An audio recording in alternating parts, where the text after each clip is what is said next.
بسم اللہ الرحمن الرحیم۔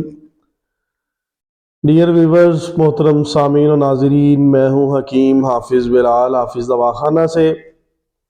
اگر آپ قوت مدافعت کی کمی کا شکار ہیں، اگر آپ قوت باہ کی کمی کا شکار ہیں، اگر آپ جریان، احتلام، سرعت انزال کا شکار ہو چکے ہیں، اگر آپ جراثیم کی کمزوری کا شکار ہیں، اگر آپ کے مادہ منویہ میں پس سیلز پائے جا رہے ہیں، آپ کا مادہ منویہ پتلا ہے، آپ کے اعصاب کمزور ہو چکے ہیں، آپ کی ازدواجی زندگی ڈسٹرب ہو چکی ہے آپ کی ٹائمنگ وغیرہ کی وجہ سے، تو میں آپ کے لیے بڑا ہی اسپیشل نسخہ لایا ہوں۔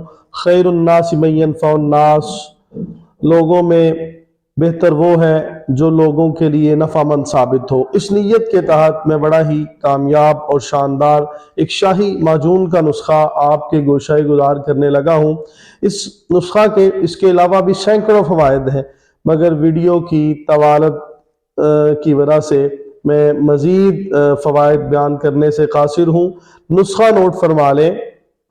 اکرکرا 50 گرام، تخم پیاز 50 گرام، جنسنگ 50 گرام، سالب پنجہ 50 گرام، سالب مصری 50 گرام، موسلی انڈین سفید 50 گرام، سمندر سوکھ 30 گرام، اسگن ناگوری 50 گرام اور سبز الائچی 30 گرام، تخم کونچ 50 گرام، زعفران 20 گرام، اجوائن خراسانی 30 گرام، کشتہ قلعی 10 گرام، شہد 1 پاؤ مطلب 250 گرام، روغن زیتون 1 نمبر 100 گرام۔ یہ نسخہ کاسٹلی ہے، مہنگا ضرور ہے، لیکن 1 نمبر اصل اجزاء مل جانے کی صورت میں آپ نئے سرے سے جوان ہو جائیں گے۔ نسخہ آزما کر دیکھ لیجئے، انتہائی کامیاب ہے۔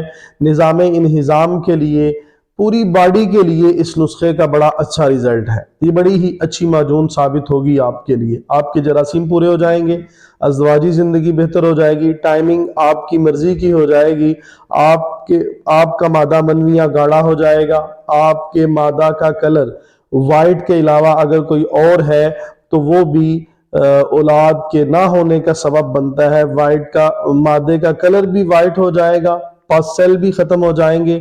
مہنگا ضرور ہے مگر بہت کامیاب ہے۔ اس نسخہ کو، ان تمام اجزاء کو پیس لیں اور 1 پاؤ شہد، 100 گرام روغن زیتون میں اسے اچھی طرح پکا لیں، رن لیں۔ اس کے بعد صبح و شام آدھا چمچ، 1 چائے کا چمچ، آپ آدھا چمچ بھی لے سکتے ہیں، لیکن اگر زیادہ کمزوری ہے تو 1 چائے والا چمچ صبح و شام کھانے سے پہلے استعمال کرنے سے آپ کے جسم کی ہر طرح کی کمزوری دور ہو جائے گی۔ اپنا اور اپنے اہل و عیال کا خیال رکھیے۔